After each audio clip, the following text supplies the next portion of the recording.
Vamos a dar inicio y para explicar el concepto de administración pública, así como su finalidad y razón de ser, es muy importante que tomemos como punto de partida el significado de tres conceptos que seguramente todos conocemos. Nos dieron nuestros maestros en la primaria, ya sea en la clase de civismo o ciencias sociales, dependiendo del año en el que nos encontramos o en el que cursamos estos grados, que son los conceptos de Estado, Gobierno y Sociedad. Estos conceptos lo vamos a ver en el marco del Estado de Derecho, que también nos enseñaron que es un Estado de Derecho. Todos estoy segura que tenemos la noción de lo que es un Estado de Derecho. ¿Y por qué en un Estado de Derecho? Porque solo en un Estado de Derecho cobran importancia estos conceptos, los principios y mecanismos que buscan limitar y prevenir el abuso de poder y proteger los derechos de los individuos. Es decir, estos tres conceptos están enmarcados en el Estado de Derecho, porque es en este tipo de Estado, en las características de un Estado de Derecho, que se busca poner límites al poder, a los abusos que puedan existir. Entonces, continuamos. Cuando hablamos de Estado vamos a referirnos, y todos lo debemos recordar, que en general es una forma de organización política. Es en la que se caracteriza por ser una combinación entre población, entre territorio y gobierno. Esto era básico, esto nos enseñaban. El Estado está conformado por población, territorio y gobierno. ¿Qué quiere decir? Que es una sociedad de personas que viven de forma permanente en un territorio y que están regidas bajo un poder supremo. Ahorita vamos a ver esta cuestión del poder supremo, bajo un orden jurídico, es decir, existen reglas, y que tienden a ¿qué? Que esto es muy importante, me parece, a la realización de valores individuales y sociales de las personas humanas. Esto es lo que vamos a entender por Estado. Ahora bien, gobierno, que entenderíamos por gobierno, pues es el conjunto de órganos en los que se deposita este poder del Estado, o poder político, como se puede conocer, o poder público. Y de forma más concreta, son las personas que temporalmente ocupan los cargos directivos del Estado, en los que con esto ellos nos ayudan a cumplir las tareas y fines. ¿Esto qué quiere decir? Esto quiere decir que pueden hacer muchos cambios al gobierno, pero sin que ello implique que el Estado está cambiando sus características esenciales. El gobierno, por lo tanto, vamos a entender que ejerce el poder del Estado, o como también se puede decir, hace las funciones públicas. Aquí entra este concepto de lo público y no hay que perderlo de vista. Una característica distintiva del Estado es que es el poder supremo o soberano. Como vimos en el concepto de lo que es el Estado, existe que hay un poder supremo. Este es el Estado. Es el Estado no sabemos, no lo observamos, no es visible, vaya, pero existe y es el que ejerce el poder supremo. Y esta razón de Estado significa que dentro de su territorio no hay un poder mayor. Es muy probable, reitero, que hayamos escuchado alguna frase como: quien tiene el monopolio legítimo del ejercicio de la fuerza física es el Estado.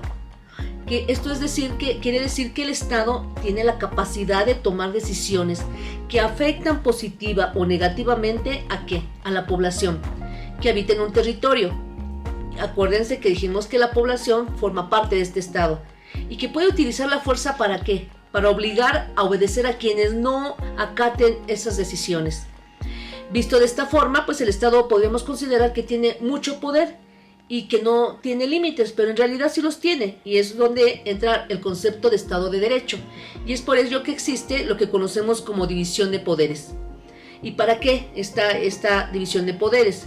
Pues para prevenir los abusos del poder del Estado y para facilitar, por ejemplo, la rendición de cuentas, por lo que es necesario que este monopolio del poder político, ¿sí?, tenga límites, y una de las razones fundamentales que existe para poner estos límites es la división de poderes. Vamos a continuar que en esta división de poderes, ¿qué es la división de poderes? En la presentación, bueno, vamos viendo también que esta división de poderes, pues que está, si que entremos al concepto de los grandes teóricos o que vayamos viendo lo que se consideraba en los libros de ciencia política, esto es muy sencillo y lo quiero bajar a este lenguaje. En nuestra Constitución, el principio de división de poderes está establecido en el artículo 49 constitucional, según el cual el supremo poder de la Federación para su ejercicio es el poder legislativo, el ejecutivo y el judicial. Son estos tres poderes que tenemos. Y formalmente el Poder Ejecutivo o Legislativo, desarrolla la función de ¿qué? De legislar, de hacer las leyes. El Ejecutivo pues es el administrativa, es el que ejecuta la ley, y el judicial es el que interpreta o hace cumplir la ley. Esto nos lo enseñaron siempre, seguramente ustedes lo recuerdan muy bien.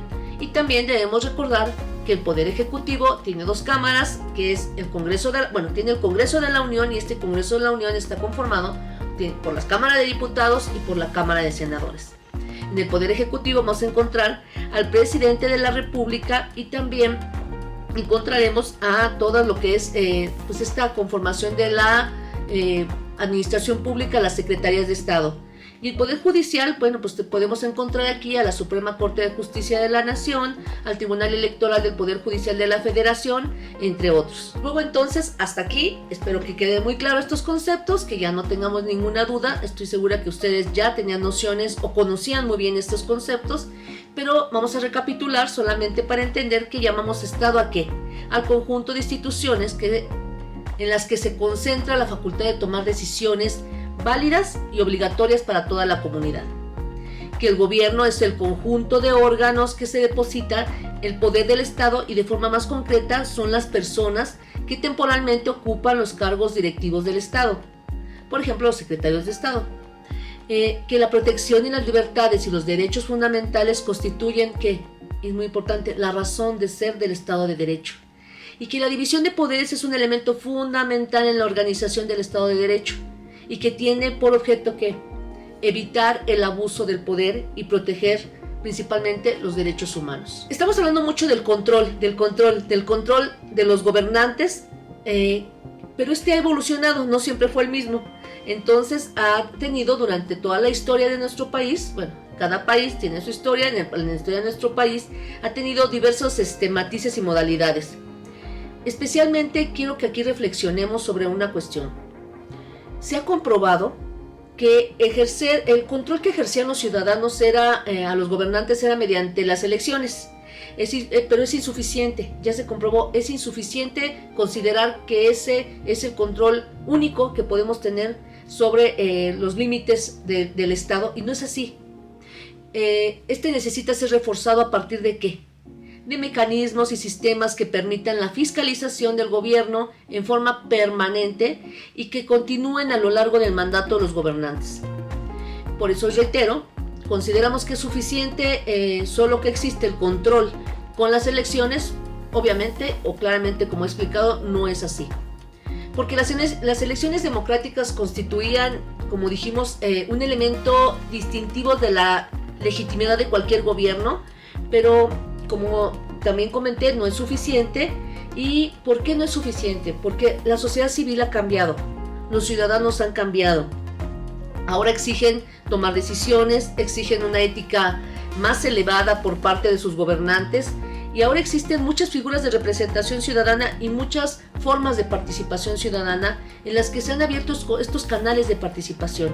Ahorita estamos dirigiendo este curso taller a los integrantes de los COPACOS, las comisiones, la Comisión de Participación Comunitaria de las Unidades Territoriales, pero es importante considerar que, como se vio en el módulo 1 de que era sobre las figuras de participación que existen en la Ciudad de México, hay muchos otros.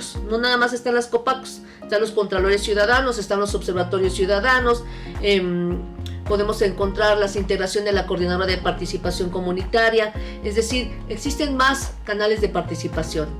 Las organizaciones ciudadanas, que también es importante, existen como otro canal de participación, así como también existen en la Ley de Participación Ciudadana otros instrumentos para participar en esta cuestión de ser corresponsable, o sea, poner límites a nuestras autoridades. Ya en el ámbito del gobierno y de la administración pública existe una división de poderes, como ya lo comentamos, y debe funcionar como un sistema de pesos y contrapesos para prevenir el abuso del poder. ¿Qué quiere decir?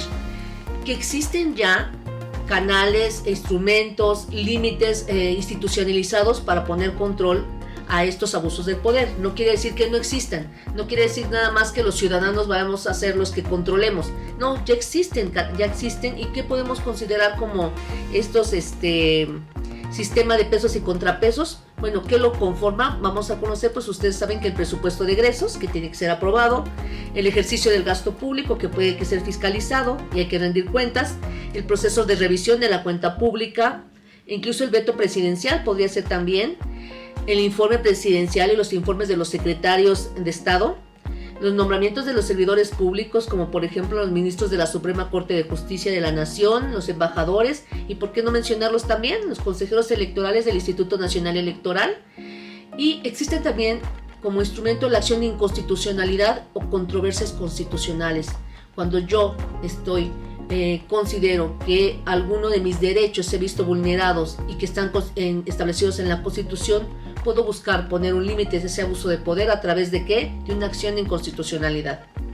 Entonces, quiero cerrar este tema con un análisis o una frase de un analista del tema, el doctor Aguilar, y él mencionaba, por ejemplo, y me parece que es muy apropiado ahorita, es la conclusión de estos temas, de este control de poder, de esta participación ciudadana es lógica. ¿Para qué?